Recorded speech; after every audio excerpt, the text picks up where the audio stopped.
ഇന്ന് ഉച്ചയ്ക്കൊരു പൊതിച്ചോറായാലോ. അങ്ങനെ വാഴയില വെട്ടിക്കൊണ്ടുവന്ന് ഗ്യാസിൽ തീ കത്തിച്ചു, അതിൽ വെച്ചിട്ട് വാട്ടിയെടുത്തു.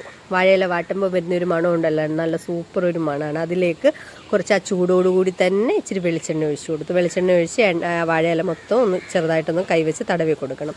തടവി കൊടുത്തതിന് ശേഷം അതിലേക്ക് നല്ല വെള്ളരി ചോറിട്ട് കൊടുത്തു. 2 തവി 1.5 തവി വെള്ളരി ചോറാണ് ഇട്ട് കൊടുത്തത്. അതിന് ശേഷം ഇന്ന് നമുക്കിവിടെ ഉള്ള തോരൻ കോവയ്ക്ക തോരനായിരുന്നു. 4ആയിട്ട് അരിഞ്ഞ് തോരൻ വെച്ചതാണ്. ഇച്ചിരി എരി മുന്നിട്ട് നിർത്തിയാണ് നമ്മൾ തോരൻ വെച്ചത്. തോരൻ എടുത്ത് വെച്ചു. പിന്നെ അതിന് ശേഷം മീൻ വറുത്തതുണ്ടായിരുന്നു. മീൻ വറുത്തത് ഒരു 2 പീസ്, അത് കുരുമുളകൊക്കെ കൂട്ടിയിട്ട് വറുത്ത മീൻ വറുത്തതാണ്.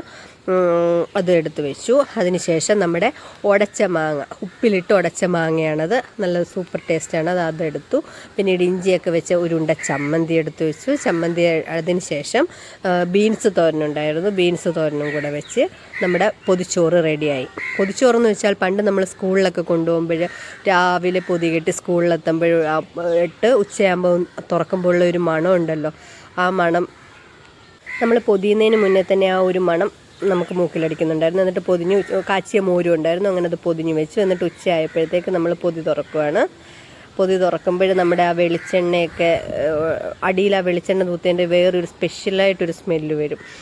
അടിപൊളിയാണത്. എന്നിട്ട് അതും ചോറും ചമ്മന്തിയും മാങ്ങാച്ചാറും മീൻ വറുത്തതും എല്ലാം കൂടെ വെച്ചിട്ട് ഒന്ന് പുരട്ടി ഒരു വാ കഴിക്കണോ. എന്നെ പൊളിയാണെന്നറിയാവോ. കാച്ചിയ മോര് ലാസ്റ്റ് ഒഴിച്ചിട്ടാണ് നമ്മൾ കഴിച്ചത്.